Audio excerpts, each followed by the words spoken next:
কিন্তু puppet man বলতে কি বোঝানো হয়?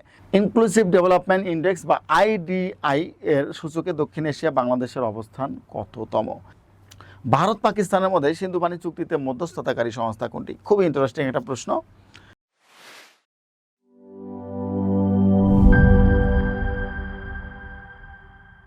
আসসালামু আলাইকুম, সবাইকে বিদ্যাবাড়ি ইউটিউব চ্যানেলের পক্ষ থেকে স্বাগত জানাচ্ছি। আমি শাওন মোস্তফা। বরাবরের মতো আপনাদের সাপ্তাহিক বিশেষ বুলেটিন 48 নম্বর পর্ব নিয়ে আপনাদের সাথে এসেছি। সবাই কেমন আছেন, কে কোথা থেকে আমাদের লাইভগুলো দেখেন, আমাদের নিয়মিত ভিডিওগুলো দেখেন, অবশ্যই কমেন্টে জানানোর চেষ্টা করবেন। খুবই গুরুত্বপূর্ণ এবং আপনারা ধরে নিতে পারেন আগামী যে কোনো একটা পরীক্ষায় এটা ভিভিআই, আগামী যে কোনো একটা পরীক্ষায় এটা ভিভিআই একটা প্রশ্ন। সো বাংলাদেশের পাপেট ম্যান হিসেবে পরিচিত কে? জয়নুল আবেদিন, কামরুল হাসান, এস এম সুলতান, মুস্তফা মনোয়ার। দেখেন প্রত্যেকটারে কিছু না কোনো কি আছে, অংশগ্রহণ আছে এখানে। প্রত্যেকটা মানুষের কোনো না কোনো ভূমিকা আমাদের বাংলাদেশ প্রেক্ষাপটে রয়েছে, বাংলাদেশের বিভিন্ন ক্ষেত্রে রয়েছে। কিন্তু আপনাকে মনে রাখতে হবে এটা সাম্প্রতিক প্রশ্ন। সাম্প্রতিক প্রশ্নের ক্ষেত্রে আপনাকে মনে রাখতে হবে জয়নুল আবেদিন যদি আমরা ধরি, জয়নুল আবেদিন কি আছে? শিল্পাচার্য জয়নুল আবেদিন, তাই না? তার কি আছে? তিনি সংবিধানের অঙ্গসজ্জা করেছেন। জয়নুল আবেদিন সংবিধান কি করেছেন? অঙ্গ সজ্জাকার ছিলেন এই জয়নুল আবেদিন, সংবিধানের অঙ্গসজ্জাকার। এটা অনেক বেশি আসে শিল্পাচার্য জয়নুল আবেদিনের। কামরুল হাসান কি বলেন তো দেখি? তার উপাধি হচ্ছে পটুয়া, তাই না? পটুয়া উপাধি। পাশাপাশি তিনি কি করেছেন? আমাদের জাতীয় প্রতীক, তাই না? জাতীয় প্রতীকে তিনি হচ্ছে জাতীয় প্রতীকের রচয়িতা থেকে শুরু করে জাতীয় প্রতীকের মানে স্বপ্নাকার থেকে দ্রষ্টাকার সকল কিছু হচ্ছে তিনি। জাতীয় পতাকার রূপকার সব কিছু হচ্ছে কে? কামরুল হাসান। সাথে সাথে জাতীয় পতাকার ক্ষেত্রেও সেম অবস্থা, তাকে পটুয়া বলা হয়। এবং তার আরও বেশ কিছু যেমন আছে, বেশ কিছু গুরুত্বপূর্ণ ভাস্কর্য আছে। 3 কন্যা এবং নাইওর 3 কন্যা, এগুলো চিত্রকর্ম।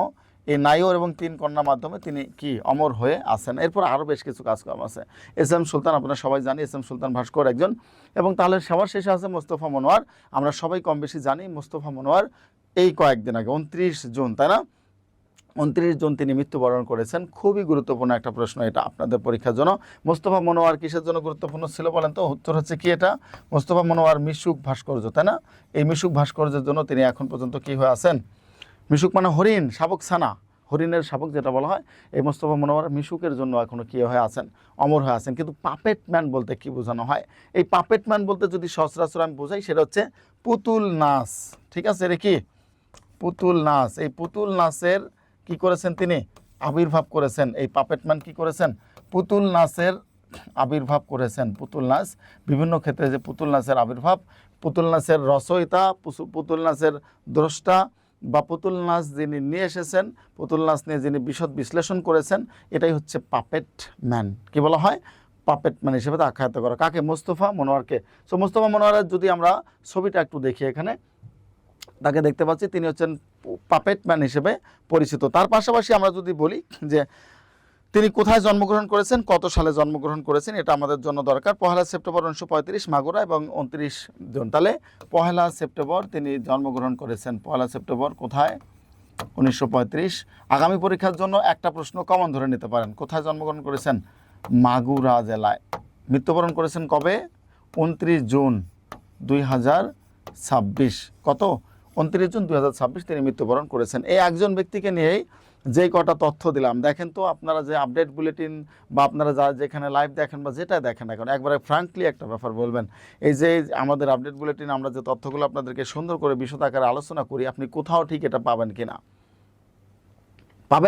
পাবেন না, কিন্তু ভালো করে দেখিয়েন। সো মনোযোগ দিয়ে দেখতে হবে, এখান থেকে মুখস্থ করতে হবে। তাড়াহুড়া করা স্টুডেন্টের জন্য অ্যাটলিস্ট সরকারি চাকরি না, এটা মাথা রাখবেন। সব কিছুতে ধীর স্থির থাকতে হবে, সব কিছু সুন্দর করে বুঝতে হবে। আশা করি আপনারা বুঝতে পেরেছেন। তাহলে এখান থেকে তা মোস্তফা মনোয়ার থেকে যেই কটা প্রশ্ন আসার মতো সব কটা প্রশ্ন আমি এখানে লিখে দিয়েছি। প্রত্যাশা করি একটা কমন পাবেন, একটা মানুষ থেকে একটা কমন পাবেন যে কোনো পরীক্ষার জন্য সামনের। এডিস মশার বংশবিস্তারের প্রধান ধাপ কি? ডিম থেকে হয়, লার্ভা থেকে হয়, পিউপা থেকে হয়, পূর্ণাঙ্গ মশা থেকে হয়? এটা আমরা সবাই কম বেশি জানার কথা, তাই না? এডিস মশা কোথা থেকে হয়? লার্ভা থেকে, তাই না? সো লার্ভা থেকে এডিস মশার বংশবিস্তার ঘটে। আমরা তাহলে দেখি এডিস মশার একটা ছবি কেমন দেখা যাচ্ছে সেখানে। এই যে এডিস মশা থেকে শুরু করে 3টা রোগ 3 মশার কারণে হয়।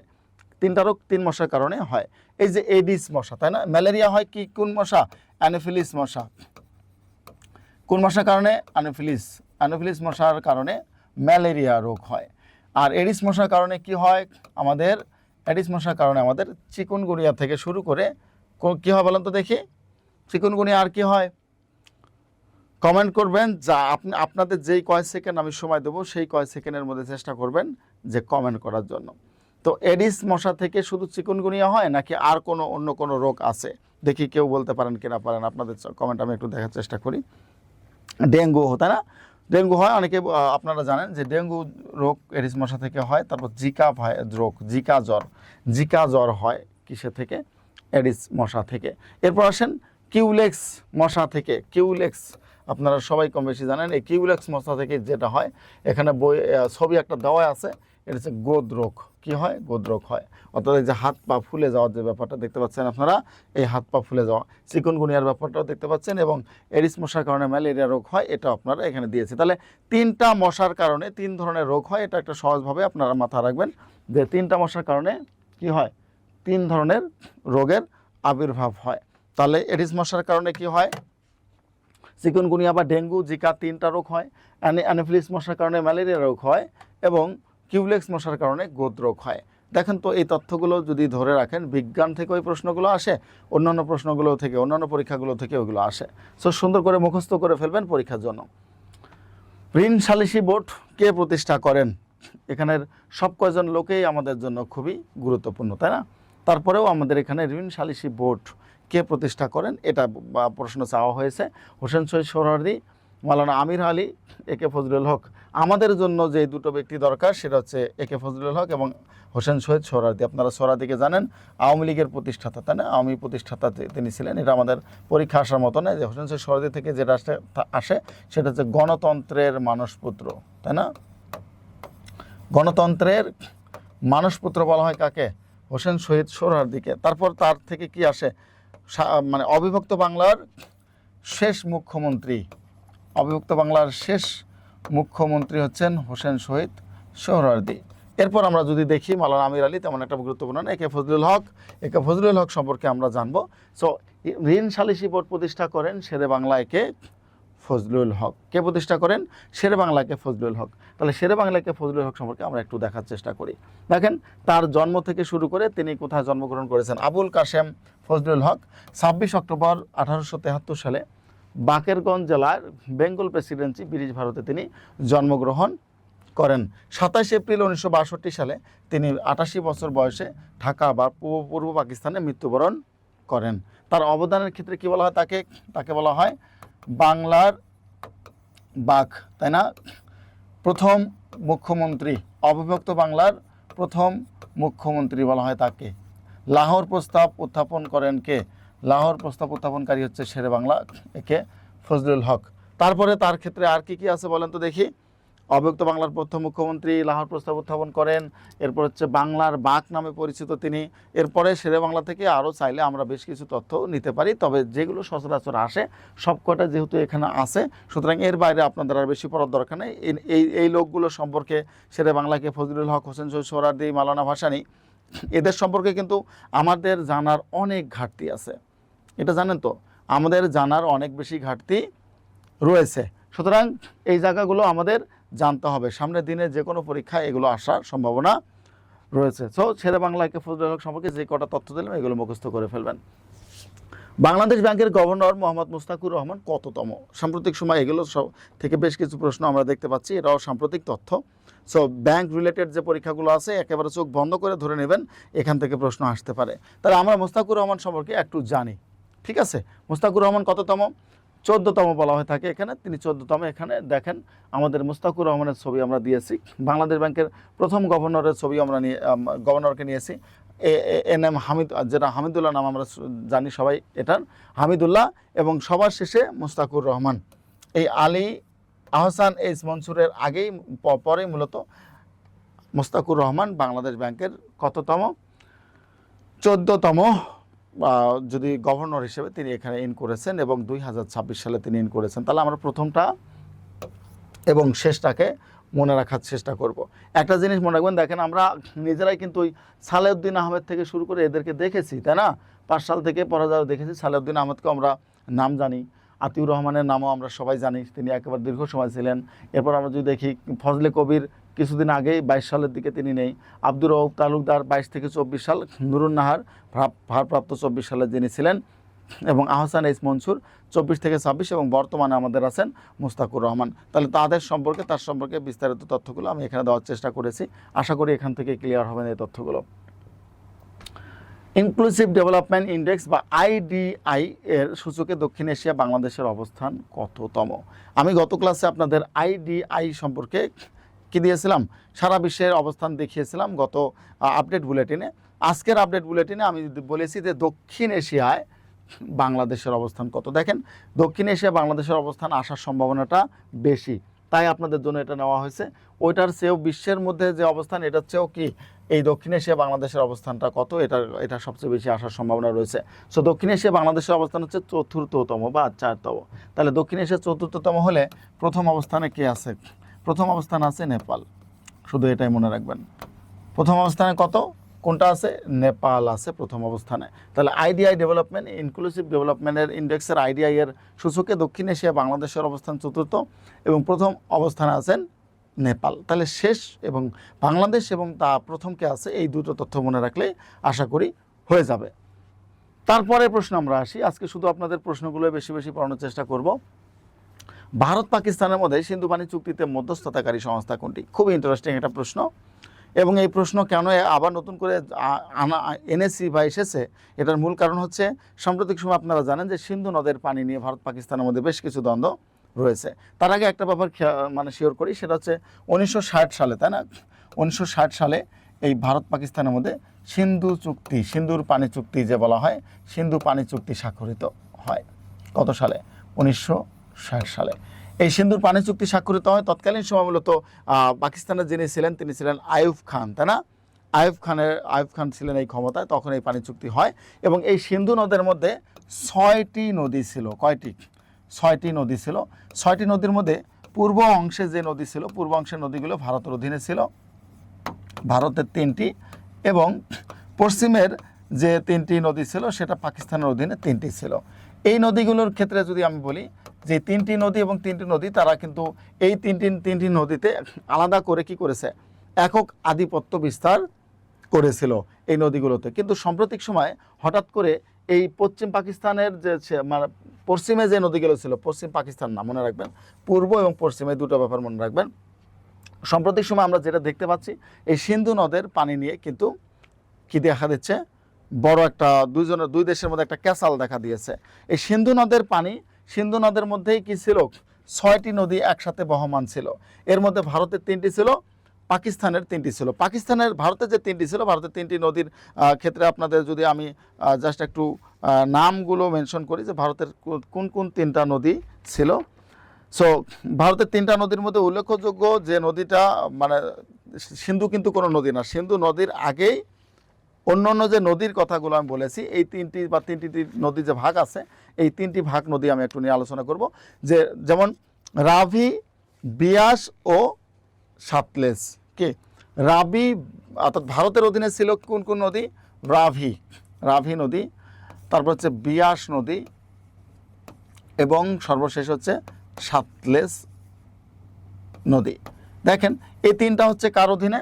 ভারতের অধীনে। পাকিস্তানের অধীনে 3টা নদী ছিল। তার মধ্যে অন্যতম নদী হচ্ছে কোন নদী? ঝিলম নদী। কোন নদী? প্রথমত হচ্ছে ঝিলম নদী, দ্বিতীয়ত হচ্ছে সিন্ধু নদী এবং চেনাব নদী। ঝিলম, সিন্ধু এবং চেনাব, মনে রাখবেন।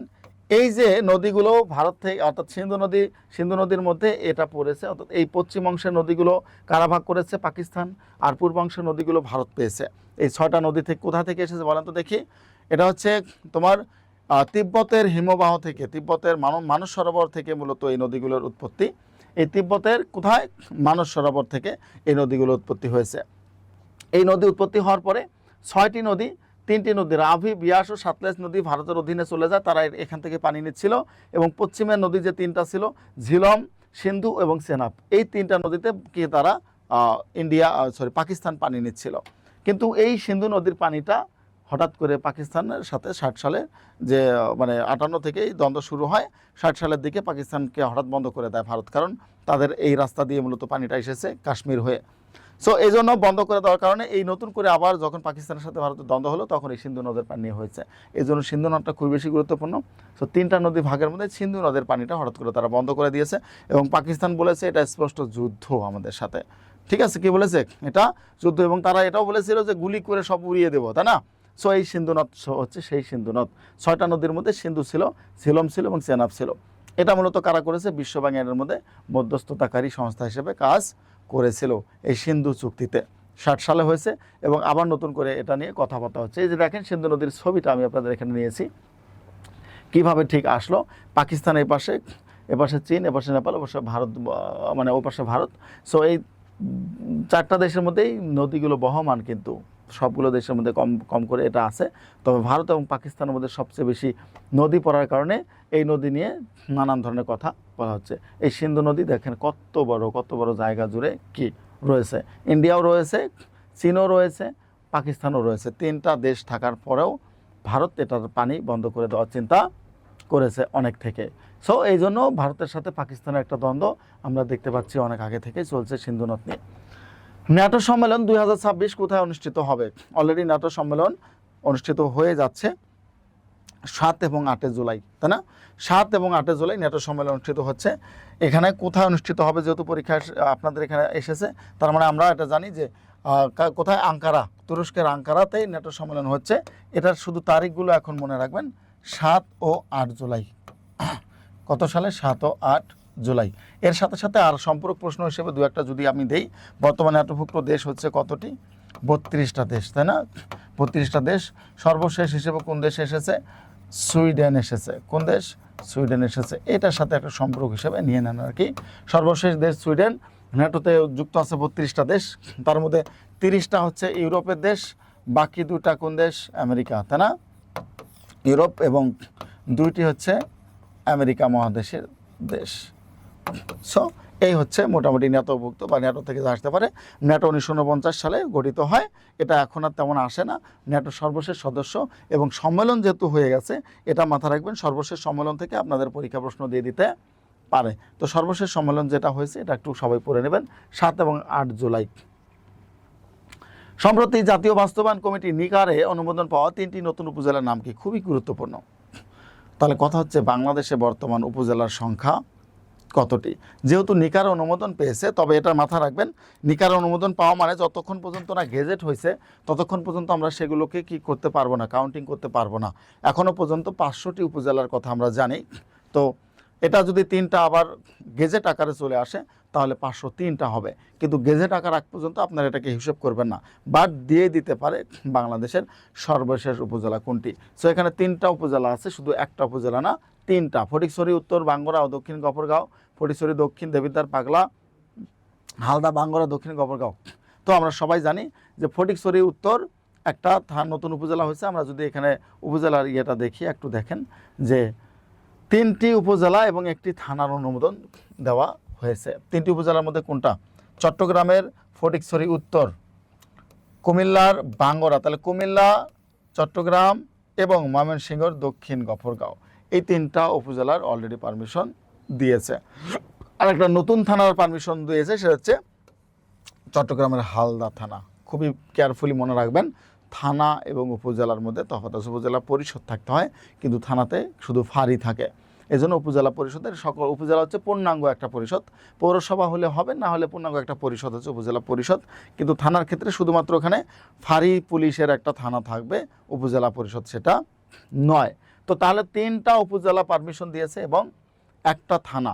3টা উপজেলার মধ্যে কোনটা কোনটা? চট্টগ্রামের ফটিকছড়ি উত্তর, কুমিল্লার বাঙ্গরা। বাঙ্গরাটা পরীক্ষা দিয়ে দিতে পারে, মাথা রাখবেন। খুবই মানে যেহেতু নামটা একটু এক্সেপশনাল সেজন্য একটু পড়ে ফেলবেন। কুমিল্লার বাঙ্গরা এবং ময়মনসিংহের গফরগাঁও থানা, দক্ষিণ গফরগাঁও। আর গফরগাঁও উপজেলা। আর থানা হিসেবে আছে একটা, কোনটা? সেটা হচ্ছে চট্টগ্রামের হালদা থানা। তাহলে এই যে তথ্যটা দিলাম, এটা মনে হয় ভিভিয়া হিসেবে নিতে পারেন। গেজেট হওয়ার পরে মনে রাখবেন, চোখ বন্ধ করে যে কোনো পরীক্ষা আপনি এই প্রশ্নটা কমন পাবেন। তারপরে প্রশ্ন আমরা আসি, দেখি কি আছে আপনাদের জন্য। এখন বলেন তো এতক্ষণ যে প্রশ্নগুলো যে কটা আমি আপনাদের পড়াইলাম কি মনে হয়েছে? গুরুত্বপূর্ণ নয়? মনে হলো যে আপনার পরীক্ষা আসতে পারে কিনা? একটু কমেন্ট করে জানাবেন। কমেন্টগুলো করলে আপনাদের কমেন্টের মাধ্যমে আমরা কিন্তু উৎসাহ পাই, এবং আপনারা যত বেশি এই কমেন্ট বা শেয়ার করবেন সেটা আমাদের জন্য, আমরা মনে করি যে আমাদের স্টুডেন্টগুলো অ্যাক্টিভিটি ভালো আছে বা তারা এগুলো দেখে। আর যারা দেখতেছেন, যারা দেখবেন, ছোট্ট করে একটা কমেন্ট করে যেতেই পারেন কোথা থেকে আপনি দেখতেছেন, কোন এলাকা থেকে, এতে করে বুঝবো কোন এলাকার স্টুডেন্টরা আমাদের এখানে বেশি আছে। এবার আসি 2025-26 অর্থ বছরে বাংলাদেশের মাথাপিছু আয়, অর্থাৎ মাথাপিছু আয় আমাদের কত, একেবারে নতুন আপডেট তথ্য। সুতরাং এটা মাথাপিছু আয়টাই শুধু পড়বেন, কারণ বাজেট নিয়ে অলরেডি আলোচনা করে দিয়েছি। $3032। তাহলে এখানে প্রশ্ন থেকে যাচ্ছে মাথাপিছু জিডিপি কত, এটা আপনাদের বাড়ি কাজ। মাথাপিছু জিডিপি কত, এটা অবশ্যই আপনারা লাইভ দেখার পর, ফেসবুকে ইউটিউবে দেখার পর অবশ্যই এবং অবশ্যই কমেন্ট করবেন যে মাথাপিছু জিডিপি কত। তাহলে আমাদের মাথাপিছু আয় হচ্ছে $3020। কত টাকা হতে পারে বলেন তো দেখি? $3020 3 লাখের উপরে চলে যাবে, তাই না? 3 লাখের উপরে কিন্তু চলে যাবে $3020। তো আমাদের মাথাপিছু আয়ের কথা বলা আছে এই $3020। আঞ্চলিক জোট কোয়াডের সদস্য দেশ কতটি? কোয়াডের সদস্য দেশ কতটি আঞ্চলিক জোট? আমরা কোয়াড নিয়ে এখানে আলোচনা করব। 4টি দেশ আগে আমি বলে দিচ্ছি, তারপরে কোয়াড নিয়ে আলোচনা করি। এই দেখেন এখানে কোয়াডের কথা বলা আছে যে আঞ্চলিক জোটের ক্ষেত্রে কোন কোন দেশ কোয়াডের সদস্য। এটা মূলত স্বাভাবিকভাবে যদি আমরা বলি যে কোয়াড বলতে আঞ্চলিক একটা জোট যারা মূলত বিভিন্ন নিরাপত্তাজনিত কারণে বা বিভিন্ন নিরাপত্তা বেষ্টনীতে নিজেদেরকে আবদ্ধ করেছে, এবং তারা একটা চুক্তিতে আবদ্ধ হয়েছে যে আমাদের এই আঞ্চলিক জোটের মধ্যে যেই সমস্যাগুলো, নিরাপত্তাজনিত যদি কোনো সমস্যা থাকে সেটা আমরা কি করব, কোনোভাবেই যেন এটা নিরাপত্তার ক্ষেত্রে কোনো ঘাটতি না হয় সেটা দেখব। যেহেতু দেখেন, ভালো করে দেখেন, এই যে নীল অংশগুলো যে দেওয়া আছে, দেখেন 4টা এলাকা থেকে কিন্তু 4টা দেশকে নেওয়া হয়েছে। অর্থাৎ আমেরিকা থেকে একটা, এটা পুরোটা এটা সামাল করবে। এশিয়া থেকে এই যে আমাদের এখানে ইন্ডিয়াকে নেওয়া হয়েছে, এটা সামাল করবে। এই পাশ থেকে জাপান, এবং এই পাশ থেকে আমরা সবাই জানি অস্ট্রেলিয়া। অর্থাৎ এই 4টা দেশকে বলা হয় একসাথে কোয়াড। বিশ্ব মানচিত্রে অস্ট্রেলিয়া, ভারত, জাপান ও মার্কিন যুক্তরাষ্ট্র নীল রঙে দেখানো হয়েছে। প্রতিষ্ঠিত হয় 7-8 সালে, 2017 বর্তমান নভেম্বর আলোচনার পরে এটা পুনঃপ্রকাশিত হয়েছে। ধরুন আন্তঃসরকারি নিরাপত্তা আলোচনা, অর্থাৎ আন্তঃসরকারি নিরাপত্তা আলোচনা করবে। সদস্য পদ অস্ট্রেলিয়া, ভারত, জাপান এবং মার্কিন যুক্তরাষ্ট্র। এই 4টা দেশ এই কোয়াডের সদস্যপদ তারা পেয়েছে। তো কোয়াডের দেশগুলো আসে পরীক্ষায়, ভাবে প্রশ্ন দেয় নিচের কোন দেশটি কোয়াডের সদস্য, বা কোয়াডের মোট সদস্য দেশ কতটি। এরকম প্রশ্ন আপনাদের পরীক্ষা অনেক সময় দিয়ে দেয়। সুতরাং এটা শুধু এখান থেকে পড়ে ফেললেই হয়ে যাবে। সম্প্রতি এশিয়ার যে দেশ উচ্চ মধ্যম আয়ের দেশে পদার্পণ করেছে, আমরাও কিন্তু উচ্চ মধ্যম আয়ের দেশে পদার্পণ করার কথা ছিল, তাই না? এখন একটা দেশ মধ্যম আয়ের হতে গেলে যেটা করতে হয় সেটা হলো তার আর্নিংয়ের দিক থেকে বিগ একটা অ্যামাউন্ট দেখাইতে হয়। কারণ মধ্যম আয়ের দেশে আপনি পরিণত হলে আপনার বিদেশি সাহায্যগুলো কমে যাবে, ইনভেস্ট বাড়বে, ইনভেস্টমেন্ট করবে দেশে, কিন্তু বিদেশি সাহায্য থাকবে না। তো আমরা এখনও বিদেশি সাহায্যের অপেক্ষায় থাকি। পাশাপাশি আমাদের ইনভেস্টমেন্টও বাইরের দেশগুলো খুব একটা বেশি আমাদের সাথে করে না। সো আমরা মধ্যম আয়ের দেশ হওয়ার জন্য আমরা ফ্লাইওভার দিয়েছি, কিন্তু নিচের রাস্তার ঠিক ঠিকানা নাই, আমাদের স্যানিটারি ব্যবস্থার কোনো ঠিক ঠিকানা নেই, আমাদের ফরেন নিষ্কাশন ঠিক নেই, আমাদের এখন পর্যন্ত হামের জন্য শিশুরা মারা যাচ্ছে, সেই টিকাটারও আমাদের কোনো ঠিক ঠিকানা নাই। সো চাইলেই কি আর অমনি হওয়া যায়? এটা হওয়া মানে আমাদের অনেকগুলো সাহায্য কমে যাবে।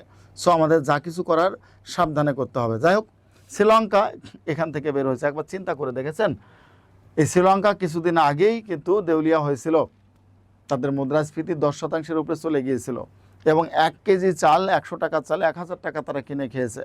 দেখেন, মানুষ যদি ভালো হয়, জনগণ যদি ভালো হয়, সে দেশ উঠতে কখনোই সময় লাগে না, তারা উঠে গেছে এবং মধ্যম আয়ের, উচ্চ মধ্যম আয়ের দেশে পরিণত হয়ে গেছে। কয় বছরের ব্যবধানে চিন্তা করেছেন? 2025-26 অর্থ বছরে প্রথমবারের মতো দেশে গম আমদানি শীর্ষে উচ্চ পরিণত হয়েছে কোন দেশ? আমরা দেশকে সাপোর্ট করি, তাই না? Brazil, Argentina. ব্রাজিল অলরেডি হেরে গেল, তাই না? আর্জেন্টিনাও সামনে হয়তো কী হবে সেটা বলা মুশকিল। যাই হোক, তো এই ক্ষেত্রে এই 2 দেশের মধ্যে আমাদের কিন্তু বাণিজ্য ঘাটতি বিশাল অংশে ছিল। অর্থাৎ এই 2 দেশ থেকে আমরা কিছু নেই, ওরাও আমাদের কাছ থেকে কিছু নেয়নি। কিন্তু এই খেলার সুবাদে তাদের সাথে আমাদের কি হয়, কনসুলেট হয়, এবং তাদের সাথে দূতাবাস তৈরি হয়। ব্রাজিলের সাথে আগে থেকেই আছে এবং তার সাথে সাথে আর্জেন্টিনার সাথেও হয়ে যায়। সো আমরা ব্রাজিল থেকে সবচেয়ে বেশি গম আমদানি করতাম, এখন আর্জেন্টিনা 1 নম্বরে পরিণত হয়েছে। কোনটা? আর্জেন্টিনা। তাহলে আর্জেন্টিনাকে এই জায়গাও আপনারা পড়তে হবে। বাংলার ইতিহাস ঐতিহ্যের গৌরব ঢাকাই মসলিন তৈরির মূল উপাদান কোনটি? ঢাকাই মসলিন, আমরা সবাই জানি এই ঢাকাই মসলিন এক সময়ের সবচেয়ে সেরা, সবচেয়ে দামি, সবচেয়ে অভিজাত ঢাকাই মসলিন শাড়ি ছিল, তাই না? সময়ের ব্যবধানে আমরা সেগুলোকে হারিয়ে ফেলেছি, কিন্তু এখনও তো আসলে পরীক্ষায় প্রশ্ন আসে, এজন্য পড়তে হবে মূল উপাদান কোনটি? ফুট কার্পাস তোলা। কেটা ফুট কার্পাস তোলা? মসলিন নিয়ে একটু আলোচনা করি। মোগল সম্রাট আকবরের সভাসদ আবুল ফজল সোনারগাঁওয়ে প্রস্তুতকৃত এই সূক্ষ্ম সুতি বস্ত্রের প্রশংসা করেছিলেন। এভাবে সপ্তদশ শতকের প্রথম দিকে বাংলা রাজধানী ঢাকায় ইউরোপীয় ব্যবসায়ীরা বাংলায় আসা শুরু করেন। এই সকল বাণিজ্যগণ ইউরোপে রপ্তানি করার জন্য বাংলা থেকে সুতি বস্ত্র ও মসলিন সংগ্রহ করত। এই যে দেখেন এখানে দেখাচ্ছে মসলিন শাড়ি, এখন তো এটা পাওয়া যায় না, নামে মাত্র মসলিন বলে। মসলিন কি আসলে আদৌ আছে? নেই, নাম মাত্র মসলিন, কারণ মসলিনের ওই যুগ শেষ, ওইভাবে আর মানুষ এগুলোকে বানানোর চেষ্টাও করে না। সো মসলিন থেকে আপনাদের যে প্রশ্নগুলো আসতে পারে সেগুলো এখানে আমি আলোচনা করার চেষ্টা করেছি।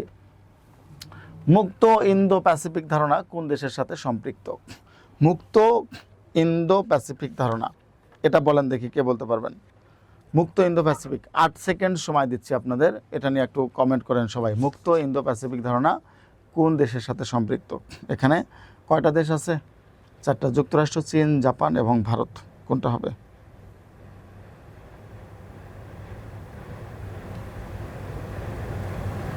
কমেন্ট করেন দেখি।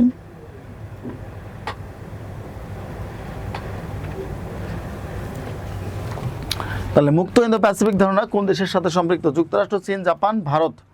সো আশা করি কমেন্ট করেছেন অলরেডি। এটা হচ্ছে জাপান। আপনারা সবাই জানেন এটা ভারত মহাসাগর, অর্থাৎ ভারত এবং প্রশান্ত মহাসাগরীয় অঞ্চলীয় দেশ, প্রশান্ত মহাসাগরীয় দেশ। ভারত এবং প্রশান্ত মহাসাগরীয় দেশের ক্ষেত্রে মুক্ত বাণিজ্যর ক্ষেত্রে এটা কি ছিল? মুক্ত বাণিজ্যের ক্ষেত্রে, মুক্ত বাণিজ্য ব্যবস্থার ক্ষেত্রে এটা কে বলেছিলেন বলেন তো? জাপানের তৎকালীন সময়ের যিনি প্রধানমন্ত্রী ছিলেন, জাপানের প্রধানমন্ত্রী শিনজো অ্যাবে। কে? Shinzo Abe. কত সালে? 2007 সালে এই ধারণাটা দিয়েছিলেন, যে মূলত এই ধারণার মূল প্রেক্ষাপট হচ্ছে চীনের আধিপত্যবাদকে, চীনের যে ভারত মহাসাগর এবং প্রশান্ত মহাসাগর অঞ্চলগুলোতে চীনের যে আধিপত্যবাদ আছে, এই চীনের আধিপত্যবাদকে মূলত কি করার জন্য? খর্ব করার জন্য এই প্রশান্ত মহাসাগরীয় ও ভারত মহাসাগরের যে দেশগুলো আছে এই দেশগুলোর সাথে একটা চুক্তি হয়, যেটা ইন্দো প্যাসিফিক ধারণা বা মুক্ত ইন্দো প্যাসিফিক ধারণা নামে পরিচিত। এটা 2007 সালে জাপানের প্রধানমন্ত্রী তৎকালীন সময় ছিলেন শিনজো অ্যাবে, তিনি মূলত এই ধারণাটা দিয়েছিলেন। তাহলে এখান থেকে আর তেমন কিছু আসার মতো না, এই কটা তথ্য এখান থেকে আশা করে মুখস্থ রাখবেন সবাই। বাংলাদেশের সামুদ্রিক সংরক্ষিত এলাকা কতটি? এটা নিয়ে যদিও কনফিউশন আছে, এখন পর্যন্ত অথেন্টিক সামুদ্রিক সংরক্ষিত এলাকা 5টি, তবে এখানে বলা আছে উত্তরের মধ্যে 10টি। এই জায়গাটা আপনি মনে রাখবেন, সমুদ্রের মধ্যে আছে 5টি, সমুদ্রের হচ্ছে 5টি, আর সমুদ্র অঞ্চলে অর্থাৎ আশেপাশের অঞ্চল ভিত্তিক হচ্ছে 5টি। এই মোট হচ্ছে সামুদ্রিক সংরক্ষিত এলাকার কথা বলা হচ্ছে 10টি। এর মধ্যে অন্যতম হচ্ছে সেন্ট মার্টিন থেকে শুরু করে আপনাদের সামুদ্রিক অঞ্চল সুন্দরবন থেকে শুরু করে যা যা আছে এই অঞ্চলগুলো সংরক্ষিত হিসেবে, সামুদ্রিক সংরক্ষিত এলাকা হিসেবে ধরা হয়ে থাকে। ৭০ কতটি? 10টি। এর বাইরে এটা পড়ার দরকার ওভাবে নাই। শুধুমাত্র আরেকটা জিনিস মনে রাখবেন, আমাদের রামসার সাইট হচ্ছে কয়টি? রামসার সাইট এখন পর্যন্ত অথেন্টিক 2টি, একটা হচ্ছে টাঙ্গুয়ার হাওর, একটা হচ্ছে কে বলেন তো দেখি? সুন্দরবন এবং টাঙ্গুয়ার হাওর হচ্ছে রামসার সাইট। দি অক্টাগন নামে কোন দেশ বিশ্বের বৃহত্তম সামরিক সদর দপ্তর উদ্বোধন করেছে? দি অক্টাগন, খুবই গুরুত্বপূর্ণ একটা প্রশ্ন, সামনের যে কোনো পরীক্ষায় আসার সম্ভাবনা অনেক বেশি। দি অক্টাগন নামে কোন দেশ কি করেছেন? বৃহত্তম সামরিক সদর দপ্তর, অর্থাৎ বৃহত্তম একটা সামরিক সদর দপ্তর স্থাপন করেছে কোন দেশ? দি অক্টাগন নামে। এই যে মার্কিন যুক্তরাষ্ট্র যেটা করেছে পেন্টাগন, আপনারা সবাই জানেন পেন্টাগন, তাই না? সামরিক যে তাদের আছে সামরিক সদর দপ্তর, পেন্টাগন বলা হয় থাকে। এটা উত্তর কি? মিশর। 2026 সালের কত? 4 জুলাই।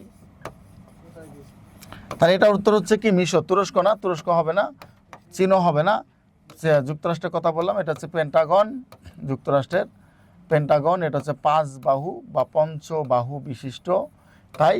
আর এই যে অক্টাগন, এটা হচ্ছে 8 বাহু বিশিষ্ট, এই জন্য বলা হয় অক্টাগন। 2026 সালের 4 জুলাই মিশরের প্রেসিডেন্ট এটাকে কি করেন? উদ্বোধন করেন। তাহলে এটা কিন্তু বিশ্বের বৃহত্তম সামরিক সদর দপ্তর হিসেবে এখন পরিগণিত হবে পেন্টাগনের বাইরে। এই যে এখানে দেখতে পাচ্ছেন আপনারা 8 বাহু বিশিষ্ট, এটা 1 2 3 4 5 6 7 8, এই যে 8 বাহু বিশিষ্ট যেটা বলা হচ্ছে, এটাকে এই জন্য বলা হয় অক্টাগন। কি বলে? অক্টাগন। ছবিটা নিয়েছি আপনাদের জাস্ট দেখানোর জন্য। এখন আবার বলেন তো দেখি, যে প্রশ্নগুলো দিচ্ছি আসলে কি গুরুত্বপূর্ণ কিনা, তাই না? অবশ্যই গুরুত্বপূর্ণ, মনে রাখবেন, পরীক্ষার জন্য আসার মতো। সম্প্রতি ক্রিটিক্স অ্যাওয়ার্ড পাওয়া বাংলাদেশি সিনেমার নাম কি? খুবই গুরুত্বপূর্ণ, সিনেমার শাখা থেকে আসার সম্ভাবনা আছে। ক্রিটিক্স সমালোচক অ্যাওয়ার্ড পাওয়া হাওয়া, নকশিকাঁথার জমিন, রোহিত এবং রেহানা মরিয়ম নূর, খুবই গুরুত্বপূর্ণ। এই ছবির মধ্যে রোহিত ছবিটা আপনারা সবাই জানেন, এই রোহিত ছবিটা সম্প্রতি মূলত রিলিজ হয়েছে, এবং এখান থেকে এর হিস্ট্রিটাও খুবই, আমি যদি বলি যে মজাদার হিস্ট্রি বলবো। এটার মূলত রোহিত সিনেমার যে পরিচালক ছিলেন তিনি হচ্ছেন মেজবাউর রহমান সুমন। কেটা? রোহিত সিনেমার পরিচালক হচ্ছে মেজবাউর রহমান সুমন। এখানে মনে রাখবেন, এই পুরস্কারটা হচ্ছে পায় কত সালে? 4 জুলাই। কত তারিখে? 4 জুলাই 2026। তো এটার সিনেমার ব্যাপারটা যদি আমি বলি, এটা হচ্ছে বোবা কাহিনীর মতো একটা কল্প কাহিনী, বেশ কিছু তথ্য এখানে ইনক্লুড করেছে রোহিত। এই রোহিত সিনেমাতে অভিনয় করেছেন আমাদের ইমরান অভিনয় করেছেন, সাথে সাথে তার সাথে আরেকটা অভিনয় করেছে নাজিফা তুষির, কথা আপনারা সবাই শুনেছেন। এই নাজিফা তুষি এবং ইমরান এই রোহিত সিনেমার মূল অভিনেতা ছিলেন। আর এই অভিনেতার মধ্যে রোহিতের নাম যেটা ছিল সেটা হচ্ছে সাধু। কি ছিল? এই রোহিত সিনেমার সাধু পরিচয় অভিনয় করেছিলেন এই ইমরান। সাধু অভিনয় করেছেন নাজিফা তুষি, সাধুর বউ। সাধুর যেটা বলা হচ্ছে, এটা সাধুর বুবা বউ, মানে কথা বলতে পারতো না, বুকা বউ বা বউ হিসেবে তাকে ডাকা হতো। সাধুর বুবা বউ হিসেবে ধরা হতো, এবং এটা বলা হতো, বা সাধুর বউ হিসেবে তাকে বলা হচ্ছে কাকে? নাজিফা তুষিকে। মূলত এই সাধুর বউ, তাদের সাংসারিক জীবনে প্রচুর কলহ হয় ছবিটাতে, যেটা দেখানো হয়েছে যে প্রকৃতির সাথে একটা যুদ্ধ করে চলা এবং মানুষের সাথে যুদ্ধ করে চলা। তো প্রচুর পরিমাণ পাগলামি করত কে? এই সাধুর বউ। পাগলামির এক পর্যায়ে সাধু তাকে সহ্য করতে না পেরে মানে নির্জন দ্বীপে রেখে আসে। কিন্তু যতবার রেখে আসে ততবার তার বাড়ি থেকে একটা তালের গাছ থেকে তাল পড়া শুরু করে, অর্থাৎ কাকতালীয়ভাবে তাল পড়ে, এবং তার বউ আবার বাড়িতেও চলে আসে। এরকমভাবে পুরো সিনেমাটাকে সাজানো হয়েছে রূপকার হিসেবে। এবং এই প্রথম ইলেকট্রিক কোনো বিহীন একটা ছবি হচ্ছে এই রোহিত, অর্থাৎ কোনো মোবাইল ফোন বা ইলেকট্রনিক কোনো ডিভাইসের ব্যবহার এখানে করা হয়নি, অর্থাৎ এই ছবির মধ্যে কোনো কিছু ডিভাইস ব্যবহার করা হয়নি, সম্পূর্ণ ইলেকট্রিকবিহীন ডিভাইসবিহীন ছবি হচ্ছে রোহিত। আপনারা চাইলে দেখতে পারেন, ছবিটা খুব ভালো। সো তাহলে উত্তর হচ্ছে কি? রোহিত সিনেমা। এই যে রোহিতের এখানে পোস্টারটা আপনারা দেখতে পাচ্ছেন, পোস্টার এখানে দিয়ে দিয়েছি। অর্থাৎ এই তালের ব্যাপারটা দেখেন, তালের ছবিটাও এখানে কিন্তু নিয়েছি আমি। হ্যাঁ, যতবার যায় ততবার রেখে আসে একটা করে তাল পরে, তালের সাথে তার বউয়ের একটা কাকতালীয় সম্পর্ক বিদ্যমান। এটা কি সুন্দর করে সাজিয়েছেন পরিচালক Mezbaur Rahman. We the people নামে কোন দেশের সংবিধান শুরু হয়েছে? উই দ্য পিপল নামে আপনারা সবাই জানেন বিশ্বের সবচেয়ে বেশি নাগরিক সুবিধা প্রদানকারী দেশ হচ্ছে মার্কিন যুক্তরাষ্ট্র। আপনি এখন মনে করতে পারেন যে স্যার এরা যুদ্ধ করে, এরা সারাক্ষণ এটা ফাটাফাটি মারামারি করে, কিন্তু না, নাগরিকের দেখেন নাগরিক সুবিধার ক্ষেত্রে যুক্তরাষ্ট্র কোনো প্রকার ছাড় দেয় না। সো বিশ্বের সবচেয়ে বেশি নাগরিক সুবিধার মধ্যে অন্যতম একটা দেশের নাম হচ্ছে যুক্তরাষ্ট্র। এখানে বলা হচ্ছে উই দ্য পিপল, এই জন্য তাদের সংবিধানটায় কি করে 1787 সালে তাদের সংবিধান তৈরি করা হয়। 1787 নাকি 1887 বলেন তো দেখি, উত্তর করেন। 1787 নাকি 1887? আমরা সবাই জানি যে 1776 থেকে মূলত তারা স্বাধীন হয়ে যায়, তাহলে 1787-তে সংবিধান হয়। 1789 সালে তারা সংবিধান বা কার্যকর হয়। সেই সংবিধান শুরুই করা হয়েছিল with the people of United states of America, with the people of United state of America, এটা দিয়ে শুরু করা হয় যেন তাদের জনগণ কেন্দ্রিক, জনগণকে সর্বোচ্চ সুবিধা দেওয়ার কারণে এটা দিয়ে তারা তাদের সংবিধান শুরু করেছে। এটা কোন দেশ? মার্কিন যুক্তরাষ্ট্র তাদের উই দ্য পিপল দিয়ে শুরু করেছে। এই যে এখানে লেখা আছে দেখেন, উই দ্য পিপল, মার্কিন যুক্তরাষ্ট্রের সংবিধানে এটা প্রথম শব্দ। এই জন্য দেখেন ওরা জনগণের কল্যাণের জন্য সর্বোচ্চ রকমের কাজটা করে যাচ্ছে। আমাদের সাথে যুদ্ধ করে কিন্তু ওদিকে তারা ঠিক করে। বর্তমানে দেশের দ্বিতীয় শীর্ষ রপ্তানি খাত কোনটি? দেখেন প্রথম শীর্ষ রপ্তানি খাত না ধরে দ্বিতীয় শীর্ষ রপ্তানি খাত ধরা হয়েছে। দেখে উত্তর করেন। চিংড়ি, পাট, পোশাক, তৈরি পোশাক এবং চামড়াজাত দ্রব্য কোনটা হবে? চিংড়ি, পাট, তৈরি পোশাক এবং চামড়াজাত দ্রব্য। ওকে, আমি বলে দিচ্ছি, বর্তমান দেশের দ্বিতীয় শীর্ষ রপ্তানি খাত পণ্য হচ্ছে চামড়া এবং চামড়াজাত পণ্য। কোনটা হবে? চামড়া এবং চামড়াজাত পণ্য বর্তমান সবচেয়ে দ্বিতীয় অবস্থানে আছে। আর প্রথম অবস্থানে আছে কোনটা বলেন তো? পোশাক, তাই না? তৈরি পোশাক বা পোশাকজাত যা কিছু আছে এটা হচ্ছে প্রথম অবস্থানে রয়েছে। এই দুটাই পড়বেন, চামড়া দ্বিতীয় এবং তৈরি পোশাক হচ্ছে প্রথম অবস্থানে রয়েছে। এই যে দেখতে পাচ্ছেন এখানে চামড়ার একটা ছবি নিয়েছি। যাই হোক, যতটুকু চেষ্টা করতেছি আপনাদের তথ্যগুলোর সাথে ছবির একটা রিলেট করে দিচ্ছি যাতে তথ্যগুলো মাথায় ক্যাচ করে, কারণ আপনি যদি ইমেজ সিস্টেমে পড়াশোনা করেন তথ্য মনে থাকে বেশি। সো আমাদের এই লাইভগুলো আপনাদের নির্ধারিত যে আমরা প্রত্যেকটা সপ্তাহে দিচ্ছি, কতটুকু উপকৃত হচ্ছেন অবশ্যই একটু জানানোর চেষ্টা করবেন। আপনার এই রিকমেন্ডেই কিন্তু আমাদের উৎসাহ বাড়াবে এবং আমরা সামনের দিকে আরও আগাবো। সো লাইভগুলো থেকে আপনার কতটুকু উপকৃত হচ্ছেন অবশ্যই কমেন্টের মাধ্যমে জানানোর চেষ্টা করবেন। চেষ্টা করেছি, প্রথমে বলেছি আজকে যে তথ্যগুলো দেব খুবই গুরুত্বপূর্ণ। আপনারা লাইভটা দেখার পরে বুঝবেন যে তথ্যগুলো আসার মতো কিনা। যদি মনে হয় যে আসলে গুরুত্বপূর্ণ অবশ্যই জানাবেন। আর কোন প্রশ্নগুলো গুরুত্বপূর্ণ দেখি আপনাদের মধ্যে থেকে যারা নিয়মিত আমাদের লাইভগুলো দেখেন অবশ্যই গুরুত্বর দিক থেকে আপনারা জানবেন। আপনারা এই যেই কটা প্রশ্ন পড়িয়েছি আপনারা নাম্বারিং করে আপনাদের কমেন্ট করতে পারেন কোন কোন প্রশ্নগুলো আপনার কাছে গুরুত্বপূর্ণ মনে হয়েছে। আমরা সেই ধারাবাহিকতায় আগামী ক্লাসের মূলত বিশেষ বুলেটিনে আপনাদের সামনে আসে আমরা সেটা পাবলিশ করার চেষ্টা করব। সো আজকের মতো এখান থেকে বিদায় নিচ্ছি। ভর্তি সংক্রান্ত, বিদ্যাবাড়ি সংক্রান্ত যাবতীয় তথ্যের জন্য 09644433300 এই নম্বরে আপনি যোগাযোগ করতে পারেন। এছাড়া আমাদের বিদ্যাবাড়ি ওয়েবসাইট, বিদ্যাবাড়ি অ্যাপস, বিদ্যাবাড়ি আমাদের পেজ এবং আমাদের ইউটিউব চ্যানেল তো আছেই, সেগুলো আপনারা দেখতে পারেন নিয়মিত।